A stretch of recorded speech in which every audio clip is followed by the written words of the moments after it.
Hello everyone, আমি পিয়ালি। আমার নতুন একটি মিনি ব্লগে তোমাদের সবাইকে স্বাগত। আমরা দুপুরবেলায় খাওয়া দাওয়া করে একটু তৈরি হয়ে নিয়েছি, আর এখন ওই মোটামুটি 2:30 মতন বাজে। আর আমরা কোথায় যাচ্ছি বলো তো? আমরা যাচ্ছি বাণীপুরের মেলায়। হ্যাঁ, আমাদের ওখানে তো বাণীপুরের মেলা শুরু হয়েই গেছে। প্রত্যেকবার আমি বাড়িতে থাকলে মিনিমাম 3-4 দিন তো যাওয়া হয়ই। তো আজকে আমরা, যেহেতু ওর ছুটি ছিল, তাই আজকেই যাচ্ছি, রবিবার। আর আজকে প্রচণ্ড ঠান্ডা পড়েছে। এই দুদিন ধরে কিন্তু ঠান্ডাটা বেশ ভালোই পড়ছে। আর আমরা দেখো আস্তে ধীরে চলে এসেছি মেলার মধ্যে। আর ওখানে গ্যারেজের মধ্যে গাড়িটা রেখে আমরা এখন যাচ্ছি এক্সিবিশনের দিকে। আর গিয়েই যেটা দেখলাম, এই দেখো, মামুনিরা আগে থেকেই মেলায় এসে দাঁড়িয়ে রয়েছে। আর গুনু তো আমাকে দেখে পুরো অবাক। আর আমিও বুঝতে পারিনি যে ওদের সাথে এক্সিবিশনের সামনেটাই দেখা হয়ে যাবে। তো এখানে গুনু দাঁড়িয়ে দাঁড়িয়ে পাঁপড় ভাজা খাচ্ছে। মেলার মধ্যে দেখছি আবার অতটা ঠান্ডা নেই। তো এরা তো এক্সিবিশন থেকে বেরিয়ে যাচ্ছিল, আর আমাদের দেখে আবার আমরা একসাথে আবার একটু এক্সিবিশনের দিকে ঢুকবো। কারণ ওখানে নাকি আবার একটা খুব সুন্দর মোমোর দোকান বসেছে, সেটা আমাকে গুনু বলল। তাই জন্যে ভাবলাম যে চলো ওর সাথে আরেকটুখানি মোমো খেয়ে আসি। আমি যেরকম মোমো খেতে ভালোবাসি, গুনুও কিন্তু মোমো খেতে ভালোবাসে। আর ও আমাকে বলেই রেখেছে যে দিদিভাই, তোর সাথে কিন্তু আমিও আরেকবার খাবো।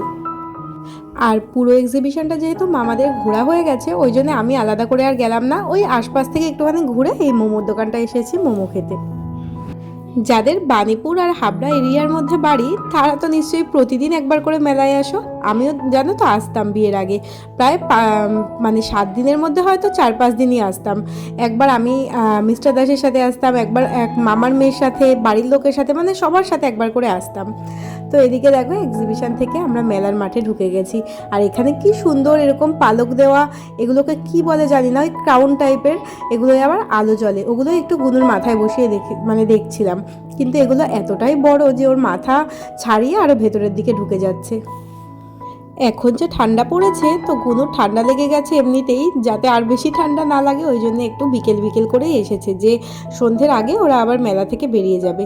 কিন্তু আমরা আবার বেশিক্ষণ একটু থাকবো, যেহেতু এই প্রথমবার ওর সাথে আসলাম, তাও বিয়ের পর, তো একটুখানি বেশিক্ষণ থাকার ইচ্ছা আছে। ওই জন্যে ওরা চলে যাবে, কিন্তু আমরা থাকবো। এদিকে আমরা এখানে দাঁড়িয়ে দাঁড়িয়ে ওয়েট করছি মামার জন্য। মামা আবার এক্সিবিশন থেকে একটু পিঠে কিনছিল বাড়ির জন্য। এই যে চলে এসেছে, চলো এবার যাই মেলার ভেতরের দিকে একটুখানি। আর চারিদিকে এত সুন্দর বেলুন, এরকম পুতুল টাইপের ঝুলছিল, আমার তো এগুলো দেখেই যেন মনে হচ্ছে কিনে বাড়ি নিয়ে যাই। মেলার মধ্যে টুকটুক করে হাঁটতে হাঁটতে গুনুর পা ব্যথা হয়ে গেছে, ওই জন্য মামা ওকে কোলে নিয়ে হাঁটছে। আর এদিকে দেখো মামুনিরা তো পেছনেই পড়ে গেছে। এই যে ব্যাগের মধ্যে কি খুঁজছে কেউ জানে না। চলো একটুখানি কোনো দোকানের দিকে যাই। এই দেখো এখানে কত সুন্দর সুন্দর কানের হার, চুড়ি, এগুলো ব্যাঙ্গেলস, এগুলো পাওয়া যাচ্ছে। কিন্তু একটাও আমার হাতে ঢুকছিল না, তো ওই জন্য আমি নিয়েও নিই। আর যেহেতু আমার হাতে সবসময় শাখা পলা এগুলো পরা থাকে, তাই এক্সট্রা করে চুড়ি পরার আর জায়গা নেই। তো মামুনি এখান থেকে চুড়ি দেখছিল, মামুনির হাতে বেশ ভালোই লাগছিল অক্সিডাইজের চুড়িগুলো, আরও অনেক রকমের ছিল। গুনুর জন্য আমি 2-1টা দেখলাম, তবে ও পরবে না। আর ওর হাতের তুলনায় এগুলো একটু বেশিই বড়। তো অনেক বেছে খুঁটে মামুনি এই দুটো চুড়ি নিয়েছে অক্সিডাইজের। আর মেলার মেন আকর্ষণ যেটা হচ্ছে এই নাগরদোলনা, নানান রকমের রাইডস। আর আমি এই বছর কোনো রকমের কোনো রাইডস চড়বো না, কারণ আমাকে বারণ করে দিয়েছে।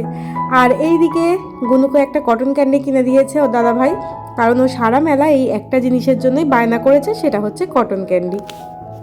আর এখন কিন্তু গুনুরা বাড়ি চলে যাবে, মামা, মামুনি আর গুনু এই দেখো বাড়ি চলে যাচ্ছে। আর এই যে কি সুন্দর পেছন ঘুরে একটুখানি টাটা বলে দিল।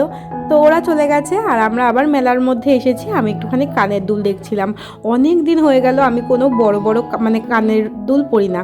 বিয়ের আগে অনেক সুন্দর সুন্দর বড় বড় আমার অক্সিডাইজের কানের ছিল, কিন্তু বিয়ের পরে আর পরা হয়নি। তাই ভাবলাম একটা কানের দুল কিনি। তো এই কানের দুলটা আমার খুব পছন্দ হয়েছে, তো আমার বর বলল যে চল এটাই নিয়ে নে তাহলে। চোখের সামনে এক রাশ কানের দুল, কিন্তু আমি এত খুঁটে বেছে এই একখানা কানের দুল পছন্দ করলাম। ওই যে হয় না, চোখের সামনে অনেক জিনিস দেখলে পরে তখন আর পছন্দ হয় না, সেই ব্যাপারই হয়েছে। আর মেলায় এসে একটু কাপ প্লেট কিনবো না, তা তো হয় না। তো এখানে এই কাপগুলো দেখছি এবার একটু নতুন উঠেছে, বেশ কাঠের কাপের মতন দেখতে। তো এই কাপে আমি 4টে নিয়েছিলাম। বাড়িতে আমার প্রচুর কাপ আছে, তাই জন্য বেশি না 4টে মতনই নিলাম। আর আমার বরের একটু পিঠে খেতে ইচ্ছা হয়েছে, কিন্তু পিঠে খেয়ে একদম ব্যাড এক্সপিরিয়েন্স, কারণ পিঠেটা ভালো ছিল না। আর আমি এখানে চলে এসেছিলাম একটু ফুচকা খেতে। ফুচকাটা বেশ ভালো ছিল, আর টক জলটা জানো তো গন্ধরাজ লেবু দিয়ে করা ছিল, দারুণ ছিল ফুচকাটা। আর আমাকে মা বাবা দুজনেই বারণ করে দিয়েছে মেলায় এসে যেন আমি কোনো রকমের দোলনায় না উঠি, কারণ এখন নানা রকম ভিডিওতে দেখা যাচ্ছে যে মানে এইসব রাইডসগুলো ভেঙে চুরে পড়ে যাচ্ছে, সবাই একটু মানে কেটে সরে যাচ্ছে, সেই ভয়েই আমাকে বারণ করে দিয়েছিল। তো আর আমার বর তো রাইডস চড়তে ভীষণ ভয় পায়, ও আরেকজন, তো ও আমাকে উঠতে দেয়নি, বলল যে কোনো দরকার নেই চড়ার, সারা মেলায় ঘোর তাই হবে।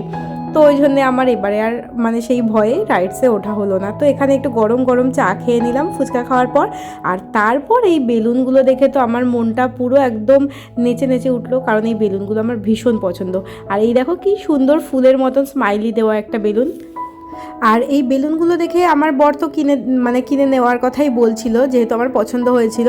কিন্তু যখন শুনলাম যে একটা বেলুনের দাম 150 টাকা, তখনই বেলুনটা ওই জায়গার জিনিস জায়গায় রেখে আবার চলে এলাম, কারণ 150 টাকা দিয়ে এই একটা বেলুন কেনার আমার কোনো দরকার নেই, ফাউ ফাউ টাকা নষ্ট। দেখতে বড্ড ভালো লাগছিল, এখানে কি সুন্দর বেলুনগুলো ভালো লাগছে দেখতে। কিন্তু আমাকে অনেকবার বলেছিল যেন আমি নিই, কিন্তু থাক, গার্লফ্রেন্ড থাকাকালীন নিতাম, কিন্তু বউ হওয়ার পর বুঝতে পারছি যে 150 টাকা দিয়ে একটা বেলুন কেনার কোনো দরকার নেই। তো আমাদের মেলা ঘোরা শেষ, এইবার আমরা যাচ্ছি বাড়ির দিকে। কিন্তু মেলায় তো আমরা তেমন মানে পেট ভর্তি জিনিস কিছু খাইনি, টুকটাক জিনিস খেয়েছি, তাই জন্য আমরা হাবড়ায় এসে চলে এসেছি রেস্টুরেন্টে, কারণ এখান থেকে ডিনার করে দেন বাড়ি যাব আমরা। আর এখানে আমরা 2 প্লেট চিকেন বিরিয়ানি অর্ডার করেছিলাম, গিয়ে দেখি মাটন বিরিয়ানি শেষ।